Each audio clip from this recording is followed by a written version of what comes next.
Welcome to the White Sox Recap Podcast. I am Ryan McGuffey. We are nearing the end of spring training, about 2 weeks or so before we have real baseball when the White Sox open at the NL Central champion Milwaukee Brewers. And the man taking the mound in that game will be last year's White Sox All-Star representative and really, quite frankly, feel-good story, Shane Smith. Last year, the big story was that Shane Smith made the team as a Rule 5 starter. Then he made the All-Star team, and now he's the opening day starter in 2026. And of course, we've talked about Colson Montgomery at length on this podcast. Well, we're going to spend some time on those two guys, Shane Smith, Colson Montgomery. BA is back, Jonathan Hood is back, and the three of us are going to discuss whether or not these two guys are ready to take the next step into stardom. That's correct. Can Shane Smith and Colson Montgomery be the future stars of the Chicago White Sox, or are they just dudes, a part of the 26th man? I think we all have thoughts as to whether or not we believe each are going to take the next step. Hoodie, BA, Guff, it's the White Sox Recap Podcast. Happy to be back, and it starts right now.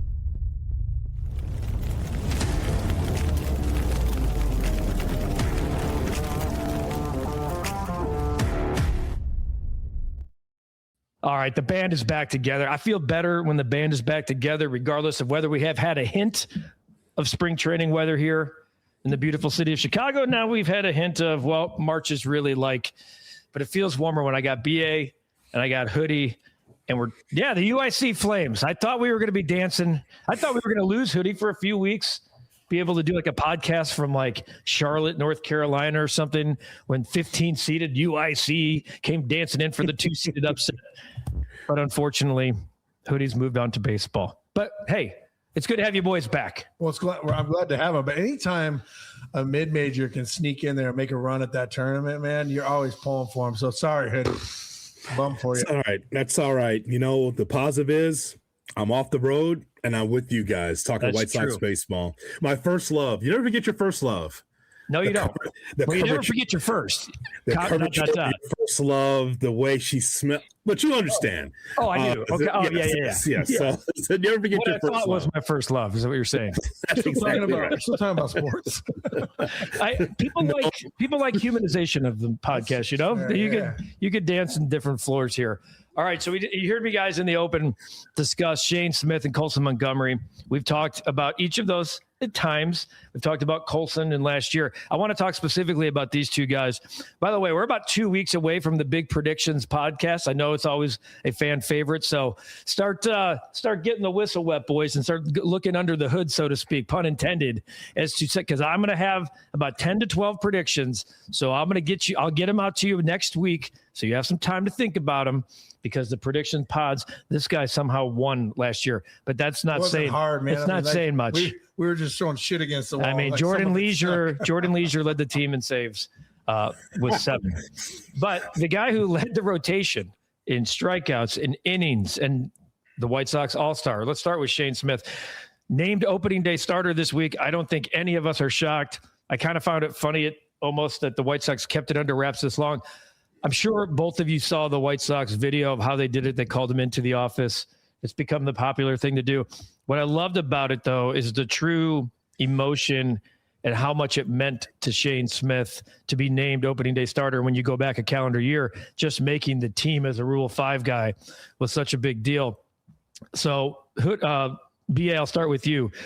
He's the opening day starter. We saw a lot to like from a rotation that really didn't have a lot of not only depth, but innings under their belt last year. Can Shane Smith start to take that next step to be the front of the rotation guy? Yeah, I mean, first off, those meetings that he had, that one where they called him in the office to let him know he's the opening day starter, I already assumed that he pitched so well last year. I was like, wasn't he last year? Because they weren't a great team. So I'm like, wasn't he? I was like, oh yeah, he's a Rule 5 guy. Not to mention those ended with spring training meetings were always a little different for me. I was like, did I make the team? Did I make the team? Like they weren't like, you're our starting center fielder batting first, you know? So yeah, I mean, you look at that guy and there's just certain guys that check all the boxes. He's well-spoken. He's got great leadership skills. He leads by example. He's built like a brick shit house. He's got all those qualities you want as a frontline starter. And not to mention, on a very young team, he's not too far removed from it on like a 5-year, $300 million contract. He said, guys, I was in your position last year. 5 years, $300 million. He won't be here then. No, hell no. But he's not so far removed from what it's like to make a team and be on a bad team. So he can relate to something in those trials and tribulations of the last, of the White Sox team from last year. What are your thoughts on Shane Smith? Shane Smith is emblematic of the Chicago White Sox. You know what Shane Smith is? He's nobody's favorite. He's a guy here out of high school. He goes to college, and he's never been in the top 30 on anyone's list. And it really embodies the White Sox, as you have a bunch of cast-offs, young players in that blend of people looking at the White Sox saying, oh, they're pretty good. I guess they could be pretty good. If you squint, you could maybe see 70 wins. So that's the kind of thing. So when I look at Shane Smith, I think that I compare him to Sean Burke. Sean Burke last year, he becomes the opening day starter. He's there against the Los Angeles Dodgers in front of 56,000 people. He allows one home run and then gives up anything else. Nails. So my hope is that Shane Smith can be able to be just as nails in opening day, because Shane Smith is a guy, is what he is. He's a Jag. He's just a guy, but he could be something with his White Sox team. Prove a lot of people wrong. He's got an opportunity on opening day. See, I think he could be more than that. I think he can actually be a guy. I'm not saying he's going to be like Tarek Skubal. I don't think he's going to be that type of guy. He doesn't have that type of stuff. But the work ethic he does have, because of what you just said, Hoodie. Because he's nobody's favorite. He's everybody's cast off, including the Milwaukee Brewers, which ironically happened to be the opening day team, which I thought was really cool in the video the White Sox put out, where he was like, it just happens to be in Milwaukee, huh, Skip? Yeah. He knows. It's in the back of his head how much opening day means to him and where he's at in his career. I know he's talked a lot about his parents and the work he puts in. Let's hear from Shane Smith, who, after he was named opening day starter, met the media in Glendale. This is compliments of our guy, Chuck Garfien. He was asked if the feeling compares to the call he had last year in the office about making the team as a Rule 5. I try not to compare things. Comparison's a thief of joy, but similar feeling, of just trying to work your butt off to try and, achieve a goal. And last year was making the team, and opening day was what I wanted. And, being on the team first and foremost, but opening day is what I was striving for. So, just to get that was, a really good feeling. But, after opening day, you hopefully have 30 more starts. So, hopefully it's the start of a solid year. When you walked into the room, in the manager's office, what were you expecting, if anything? I don't know. You never know when you walk in. You see your general manager and your manager sitting there. That office. I was just telling Bob on the way in. I've only received good news in that office, but every time I go in there, I'm still nervous. So walked out with better news. Was it relief? Was it? What was going through your mind when they said this to you? I took a moment to myself outside and just I'm super thankful. Your career, you never think it's going to go one way or another. You always think it's always going to be smooth sailing. And I think, just to get that reassurance that that team believes in you. You want to put a good step forward. Love everything about it. See, he had the same feeling you had when you got called into that office, right? Even though he's had good news there, he's like, did I make the team? But you hear in the last part of that soundbite, Hoodie, about that kind of goes in with what you're talking about. Everybody else is cast off. He knows the work he puts in. He's not asking for any validation from anybody else other than the team he's pitching for. So the reason I think he can be a guy, and I'll say I'll call it a strong 2, certainly a really good 3. And I'm not talking about 2026. This year, he's the front of the rotation guy. 27, 28, 29. We could talk about that at another time. He was showing signs of tiring before getting that all-star nod. If you guys remember, he had 3 or 4 starts where it was 4 innings, 6 runs. He started to show. Yeah, put him on the Phantom so he can make the All-Star team. The video was out on him, and the scouting report was out, and it was well, maybe Adrian Hauser in 8 starts is the true All-Star. Here's what he did in the second half: 4-1 with a 3.17 and 11 starts and a 1.039 WHIP. That showed me that this guy has the ability to put bad or tired starts behind him and become a dude. Can we talk about, just so we're crystal clear on this, if you have a sub 4 in the AL Central as a starter or a reliever, whatever you choose to do, you're a dude. He was a sub-4 for the year too, by the way. Saying. I mean, it's incredible. John Garland used to put it best. I mean, I know we don't have they don't hit in the National League. The pitchers don't hit anymore, but John Garland used to be like, how do you think I feel? He's like, sometimes back in the day, you'll face the pitcher. He's like, I got Jim Tomey coming up at the bases loaded instead of Larry Raspberry or whoever it is, right? So, but it's like, but to your point, like this guy, man, if you're in the AL Central and as in the American League, which is notorious just being able to turn around and put the ball out of the yard, you're an incredible arm, man. You're an incredible pitcher, and not to mention. We left out the part of how stoic Shane Smith is. I mean, he said comparison is the thief of joy, right? It's like easy Marcus Aurelius, but but you know what? I like that though. It takes a certain student of the game to be able to process stuff like that, because you can't get too high and too low in this game. And that was a fault of mine. I used to get so jazzed up when I play well, and I beat myself up when I played like shit. He just seems to be very even keel, and I think that's a huge, huge character trait. Yeah, my initial reaction was, why not? Why not Shane Smith? And for the numbers you just laid out there right now, you get sub-4 ERA, man. You're dealing. And of course it circles back to those one-run games that the Sox lost last year. Yeah. I'm sure there wasn't a lot of run support in that, and probably some losses that should have been wins if you have a little bit more run support. But the bottom line is that look at your choices. It's Fetty, it's Martin, it's K. Every kiss begins with K. With Burke. And then Shane Smith. So my point is that why not give the ball to Smitty? Give him an opportunity. And so and Smith knows I'm no one's favorite, but I'm the Sox favorite. So you put that chip on your shoulder and just go out there and just free and easy, just get it done.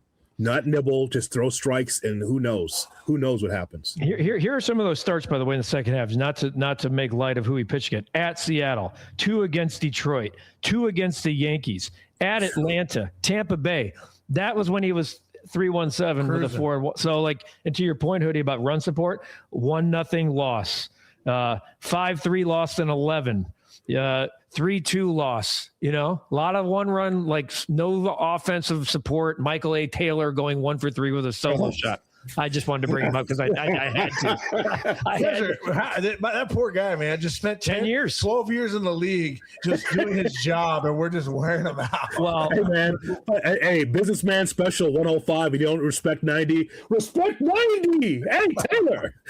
Just yelling down the first base line while everyone can hear the whole ballpark.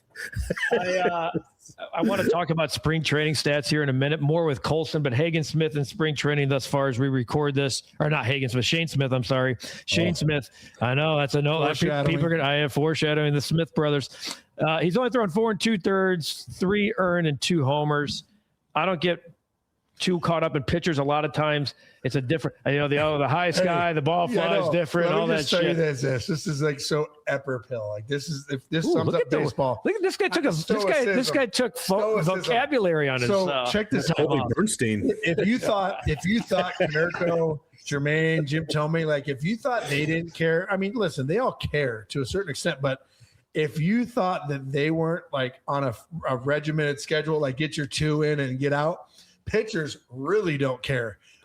Don Cooper back in the day cared about, listen, is he on time?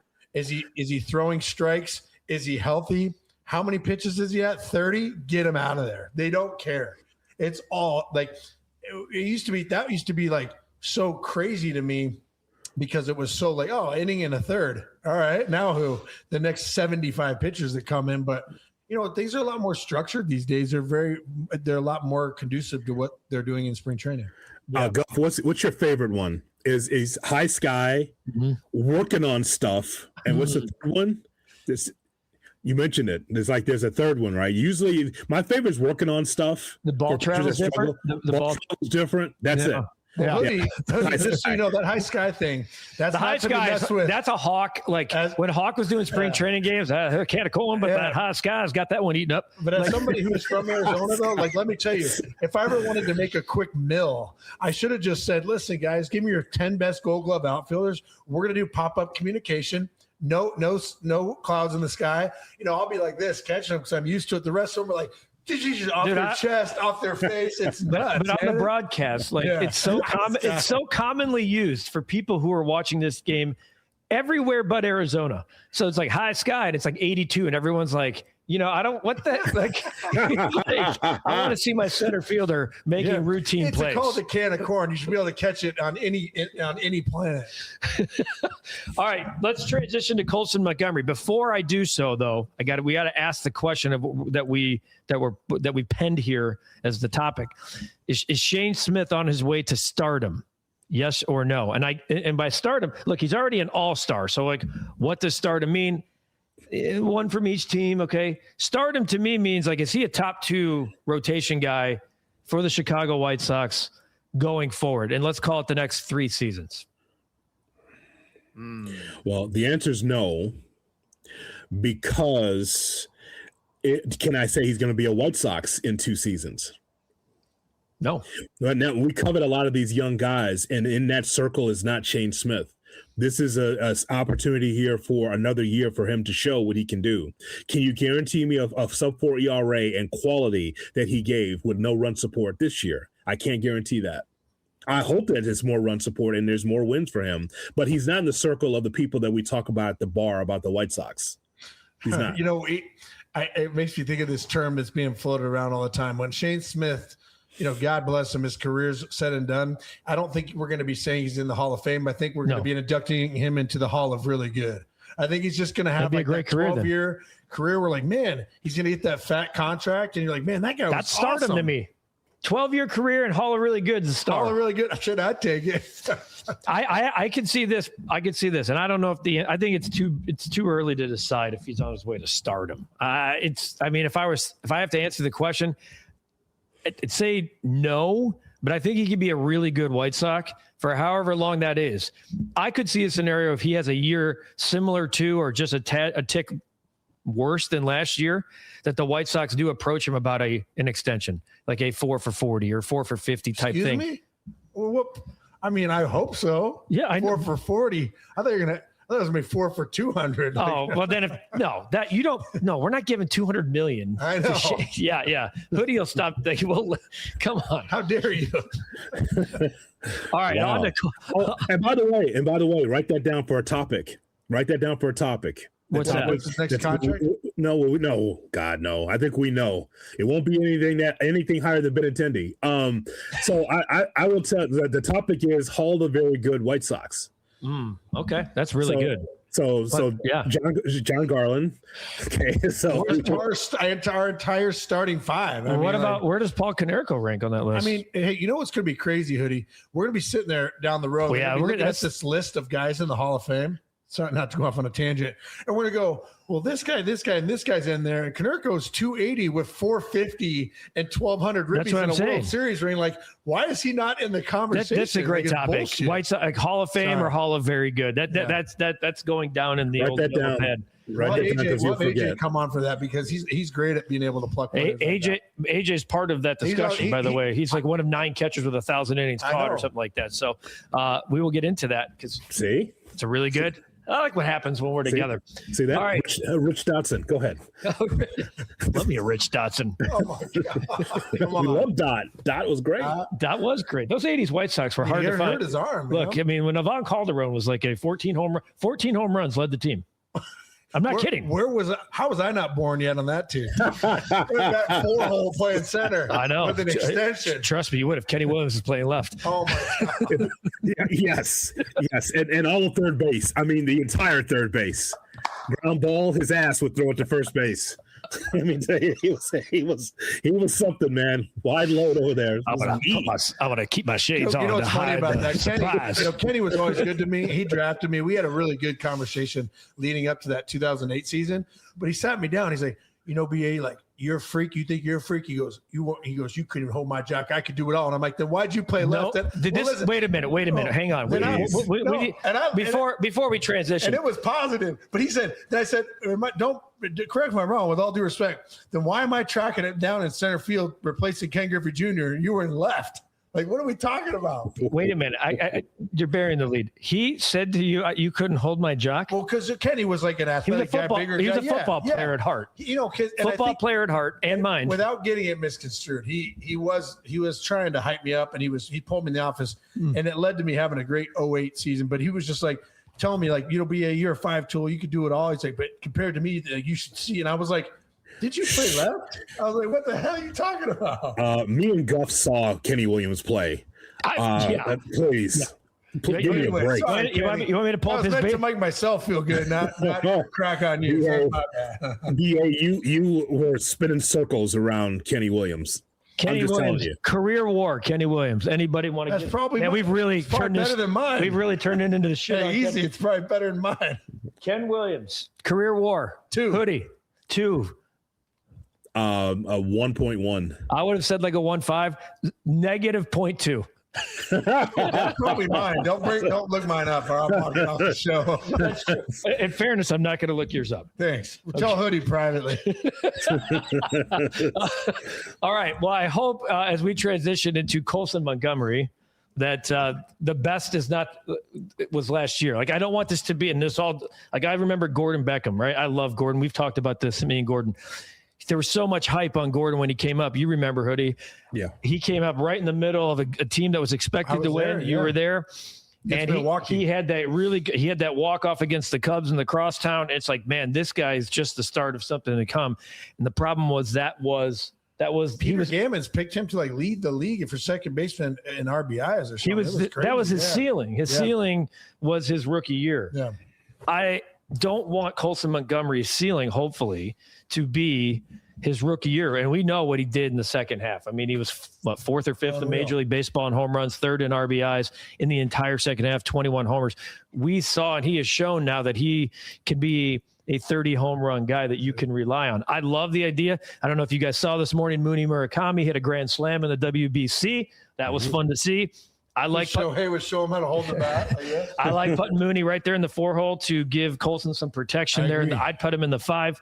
But before we get into the Colson Montgomery debate, he spoke at spring training about kind of expectations and then what's next for this season after the success he saw in the second half of last year. And there's some things I want to discuss that I listened to this whole entire clip that I actually have a better understanding now of Colson Montgomery and maybe even why he went to Arizona. I mean, I think it's just consistency, just consistently getting better, just with my work and my preparation and just learning the game. I feel like the more I watch the game, the more I feel like I get better, just because you think you see everything in baseball and then there's something that happens that's crazy. And so I think, it's just continuing to adapt and not really be, satisfied, I guess you could say. Because I had, a good second half and everything, but, this next year, now they have more scouting on me. They know what I like and what I don't like. So I just gotta keep adapting and, just keep being a competitor. Fuller said something recently too, where it's about understanding the game more, knowing when to do damage and when to, if there's a guy in third less than 2 outs, what to do there. Game situations, and I felt that's what also helped with a lot of my success last year. At the end of the year, is I was just reading the game. If there was a time where I needed to just get a guy over, get a guy in, that was my one priority. But then, some other times there's where you feel like you have to make things happen, and I feel like that's where I also did a good job of just letting the game come to me and not really trying to do too much. That's kind of when I get, in a bad spot, is when I'm trying to do too much. You swing it too much. You swing at the things they want you to swing at. And this, Hoodie, you're clapping. Why are you clapping? Because this young man is becoming a student of the game. He's trying to watch first and see tendencies before he even steps to the batter's box. That's smart. Watching by learning. I love that. And here's what else I love. An organization didn't put too much on him too soon. And bringing Gordon Beckham back into this, I think there was too much on him too soon. And there wasn't a safety net for failure. And I think the White Sox have provided that. And I know that I give Chris Getz his balloons sometimes and his flowers. But I think the situation and the system, you heard the Ryan Fuller question, there's a director of hitting. You know, it's not just a hitting coach that you can go up the ladder. You can go peel behind the curtain and there's still someone there to support you. The whole Arizona thing has been talked about at length. It's very clear that the White Sox, earlier in that clip that I didn't air, he talks about his competitiveness, about being too competitive all the time, about the only thing that can matter is winning. Well, that's not necessarily true because you can go 0 for 4 with 4 good at bats. Yeah. You know, you can move. You heard him talking about moving again. Sometimes you just need to move the guy over. We know he can homer at any point. We saw it. So the student of the game thing coming at this particular time in his career, which is 80 games? Yeah. Is very promising for the future of Colson Montgomery and the future of the Chicago White Sox. Yeah, it's worth noting, like you said, right? Student of the game, Jim Tomei philosophy, put something in the cookie jar every day. Even if you go 0 for 3 with 3 strikeouts, if you walk, get on base, somebody hits a two-run homer, you win the game. Jim Tomei was happy with that. But it's worth pointing out the Gordon Beckham comparison because they're so, very hyped up players. Gordon had all this hype around him. We were good. We just made the playoffs in 08. Yep. He was there 09. Going into 2010, all the buzz was about him. One of my college coaches, Andy Lopez, told me you're going to face 3 events in a season that are going to be the adverse related, right? Dealing with adversity. So it's like injury, domestic, a family issue, something off the field, something distraction, right? A slump, something of that nature. So let's just focus on the slump part. We've spoke at great length. That's my biggest hurdle for me. I think for Colson Montgomery is, hey, dude, I'm rooting for you. I think you're going to be great. How quick are you going to be able to get out of that really shitty rut in early April or maybe even early May, where it's that dip where I'm striking out a lot. I'm not putting the ball in play. The fans are on me. We're not playing well. All those things are crumbling your world down, right? It's how quick can you turn that into just 0 for 2 bad series or 0 for a month? And so once he shows me and shows the fans he can get through that, I think he'll never look back. I love the competitive part of it. I don't know. I'm sure you guys have seen on social that Will Venable, and we haven't talked about his approach to the Shane Smith thing because he asked Shane Smith to be a better leader. And in that clip, he talked to Shane, how's the leadership thing going? With Colson, they're doing little competitive contests in camp. They're doing this 3-point shootout. I don't know if you've seen this, where everyone was entered and there's a bracket format, et cetera. And Colson was a really good Indiana high school basketball player. That shouldn't surprise anybody. Athletes are athletes, and he grew up in Indiana, so it's basketball until you're not, until you're like this guy, short and white. So can't only do so much with the basketball. But Colson is in the semifinals of this 3-point shootout. What I like about it is there's a competitiveness to it off the baseball field that's happening in the baseball camp. And so you can feed the beast without being the guy in the cage or taking 100 more ground balls. And you're giving him that cookie without giving him the pressure of getting 100 more hacks, Odie. Yeah, I love that Colson Cade Montgomery hit 21 home runs through his first 70 career games, and that's most by any shortstop in Major League Baseball history. That's insane. Think about how great this game is. A-Rod, remember that streak he had? That's still more than that's nuts. How is Colson Montgomery at the top of that list through 70 games? So obviously that is a must-watch for me as a White Sox fan to see more. Just feed me more. I want more of this, right? And then to have that soundbite. And here's a little trick of the trade. There's nothing like a long-form soundbite to be able to get context. On television, that's 10 seconds. You'll never understand the player. The fan will never have an understanding of the problem. Now, here on the Sox recap, it's a long-form soundbite. And now if you're a fan listening and watching to this, you're saying to yourself, oh, I love this kid. Not only did he rake and was terrific last year, but also a student of the game that just wants to watch and learn more. So it's just what BA said. Every day, you put something in the jar to be able to learn, and you build on that. And so obviously I'm excited for that. Just to hear him say that and to watch the action, that's a plus for me to be able to see what he does this upcoming season. All right, so I mentioned spring training stats earlier. Colson Montgomery in spring, 174, 208, 435. He has 2 homers, 3 RBIs. He has 4 hits, 2 of which have left the ballpark, 7 strikeouts, 1 walk. Hi, skies. You talked about the slumps, etc. It hasn't been a great spring for Colson Montgomery. Last year, there was so much expectation that he would break camp as the everyday shortstop, and the White Sox hit the pause button and then the reset button. He's going to be with the Chicago White Sox in 2026. We already know that. Why should he and White Sox fans not go under the microscope of that 174 batting average? Well, there's a huge difference between somebody who's you're locked in as your starting shortstop or, on the team already compared to a guy like myself who's trying to make the team where every at bat counts. Mm-hmm. For him, it's like he can afford now. He has the luxury of saying like, hey, I'm going to sit breaking ball this at bat, or just today I'm going to sit breaking ball first pitch. And if I get it, I'm going to take a swing at it, or sit on a particular area, cover a certain part of the plate, or work on stand to the middle of the field. He's allowed to do that now because he's earned that right.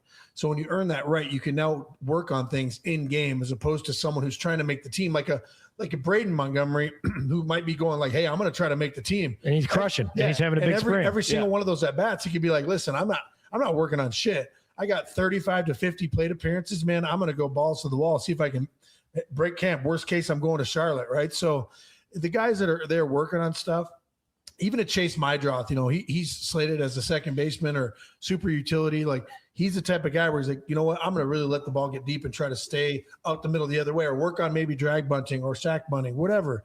You're now afforded that opportunity because you've proven yourself at the major league level. Yeah, and I think it's coming. I mean, and there's this other thing. This is why spring training, we've been around for a long time. So we know when to get wrapped up in something, when to follow a story, and when to just kind of laugh it off. I think the Sam Antonacci thing, I don't want to pivot too far here off of the Montgomery, is great. I am moved by the promise of a kid in Sam Antonacci. He was really good last year for Birmingham, etc. There was a poll. There's Sox fans that are actually doing polls that it should be Antonacci over Mydroth. And it's like, 60%. Yeah, give me a break, man. It's like 65% yes. That's crazy. They're like, oh, he's playing in the World Baseball Classic because of like the outlier thing. And he's also, playing for Team Italy. If his last name is Smith, he shan't be playing. Mydroth, tell me what Mydroth's doing wrong in spring. He's 6 for 25 with 4 walks. I'm sorry, with 4 runs, 7 walks, 4 strikeouts. Like that's where you want your set 2-hole hitter. He's doing 2 stolen bases, a 441 on base. He's being Chase Mydroth. Yeah. I like the fact that we're talking about who could there be a give the guy a break, man. He's been sitting there and he's a part of that core group of young players. It just goes back to my point about spring training stats. Is like, you want a guy like Antonacci, you want a guy like Braden Montgomery to go like, wait, I didn't see this coming. He's hitting 400 with these multiple bombs and he bat flipped against the Cubs. That's really cool. But it's a really good spring training story, Hoodie. Yeah, it's just Antonacci just sounds better in Bridgeport and Archer Heights than it does Mydroth. That's just the name. That's all it is. Antonacci, could you imagine all that fucking word salad on the back of someone's jersey? Antonacci, all the way around the uniform. That's all that is. Give me how many different ways would they say it on your show? Like how many times would they call in, hey, that Ant guy? So, Antonacci, it's Antoni, Antonacci. So that's all it is. And that's all it is. We already got the cool name. The cool Southside name's coming. Rock Chalowski's coming. Like, dude, do you know how many Montgomerys on the same team? I mean, come on. You know how many of my friends have Big Ten plus? Do you know how many of my Sox fan friends like? I don't know. I'm looking for it so they can just watch UCLA baseball just to watch the kid. Isn't that amazing? Like it must be spiked up 75% of people that have logged on to Big Ten plus just to check out UCLA baseball. Hey, what are Sox fans going to do when they choose that kid from Alabama? I was just going to say. Have you ever heard as much hype around a guy that's not on the White Sox in the organization? Not to mention, he's not even in the organization. If Bauer were draft eligible, it would be Bauer. I mean, 100 from here. I mean, it's definitely Chalowski. The guy homers every half a second. Yeah. Yes. Let's make sure when we go to the rate, let's look for that jersey. Someone already's bought it. Somebody already has it made. 1,000. Chalowski, absolutely. They don't even know the number. It would just be Chalowski one, whatever. They'll or 0. Oh, somebody's grandma in Bridgeport has already like re-sewn they took letters off of old White Sox jerseys and turned it into Chalowski. Yes. So, plus, there's a Chalowski that lives in Bridgeport anyway, so they already have a jersey. But Chase Mydroth, listen, we've talked about this in the podcast, guys. Like, I've got to man Sox crush on Mydroth. He's one of the reasons why I go to the ballpark. He's going to be the guy. It's just a great spring training number. And listen. The reason why that people are excited is because Sox fans just want to see the best for the team. With the spring, and also we've been excited just to see live baseball all winter. So if anyone gets hot, obviously people are excited. But Mydroth's the guy at second base. That is Montgomery and Mydroth and Murakami. I guess, is that Vargas at third? Yep. I guess that's Murakami. Yeah. So I mean that's what it comes down to. We're just excited. That's all. But Mydroth's the guy. We all know that. I mean, I'm not saying Antonacci can't be up here, but I start playing the corners, kid. Like throw them in left field. Start making these guys more versatile, because I think there's options for both of them later in the year. And like, if people want to get excited about spring training statistics, I hope they're looking at Luis Angel Acuna. Because if you guys are going to get excited, I hope you guys are both going to be able to answer to me when Braden Montgomery hits 450 with 3 pumps, and they're like, well, he's our best outfielder right now. Like, why don't we send him to AAA? I mean, they've already publicly said he's not going to make the team, so I feel like we already won that bet. Last thing for you guys both, and we'll just touch on this briefly. The White Sox have the 3rd best record in the Cactus League. I know wins don't matter. 05, 06, 08. There was really good teams, right? 2 division winners, a World Series winner, and a 90-win team that would have made the wild card in the current format. Didn't have a winning record in spring training.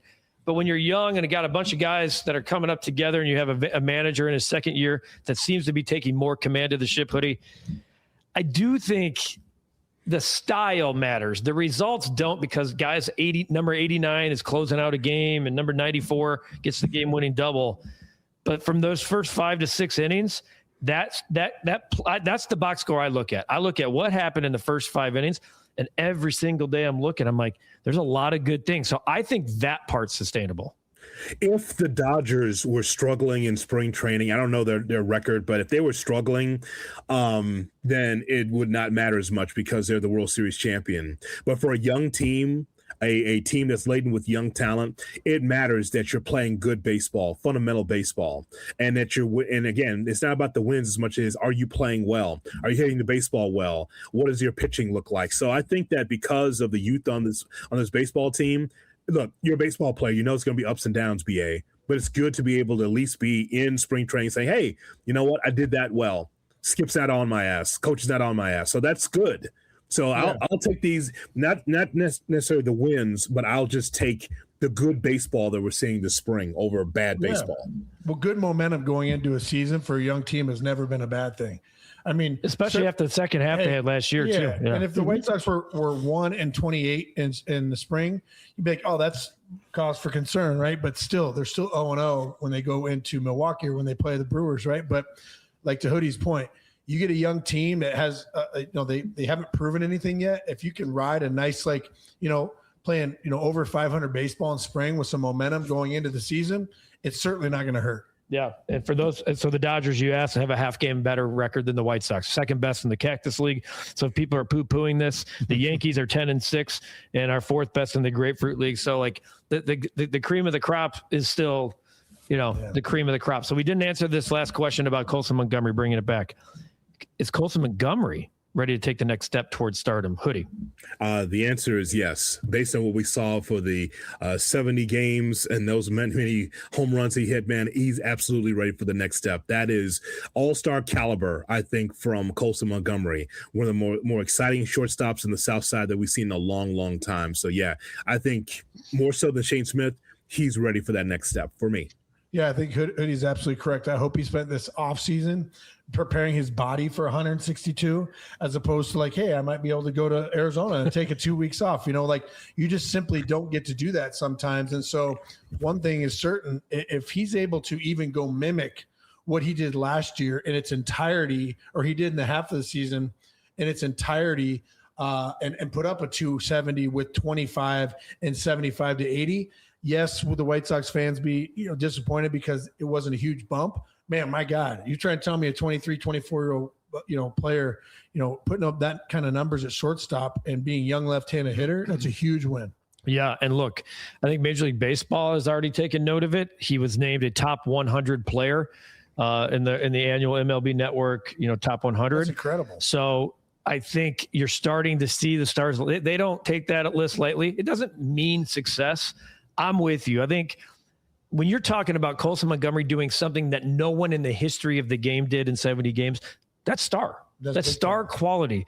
And he, to me, is positioned of the two to actually take the step into stardom. He plays the most important position on the field, shortstop or center field? Catcher, shortstop. Shortstop Fair. has the most pressure on you. Catcher's the most demanding. Okay, so shorts, and he plays a good defense. Like, he takes pride in his defense. So I think Colson Montgomery, yes, I think he's a 30 home run potential star in the making for the Chicago White Sox, which to me is the best thing that happened in 2025, is that the guy that you were hoping to be the dude, which I started to lose belief in, Hoodie, and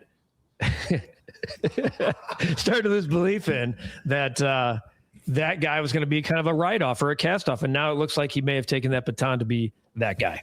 I'm excited because I watch this young man and I watch him hit home runs. I go, man, he's got no pressure on him. I feel like I like a lot of these young players on this White Sox team last year didn't have a lot of pressure on them because, the expectations were low. Now we're looking even for more. And Montgomery could lead this team. I think he could be that guy. All right, so we're going to have another podcast in between the predictions podcast. So get ready. The predictions are coming. Fans, if you have any, by the way, don't we have something to raffle off the next podcast too? We'll do it the next podcast. Yeah, Dan Flood, my minor league coordinator, the head of clubhouse manager for the last 30 years for the White Sox, sent us some White Sox gear. So Floody, you're the best. Thank you. We'll figure out a creative way on social. But I have one of the MLB pullovers that the White Sox big leaguers are playing, the black hoodies that they wear during like BP and warm-ups and all that stuff. So we'll auction that off when we do our live show, which may be next week. Live might be it. It might be. And if you were wondering why Hoodie went on and off camera for a second, it's because if you understand this podcast at all, at the end of the podcast, Hoodie transitions into his second favorite ball club. He's giving you the what? I saw a UIC Flames shirt to start this thing, and now I see a Milwaukee Brewers cut-off hoodie ready to end this thing. Am I wrong about that? Here I was just thinking it was an internet problem, but man, he's incredible. Now, if there's an internet problem, I'm going to talk to your wife. I don't understand what the hell would be going on with that.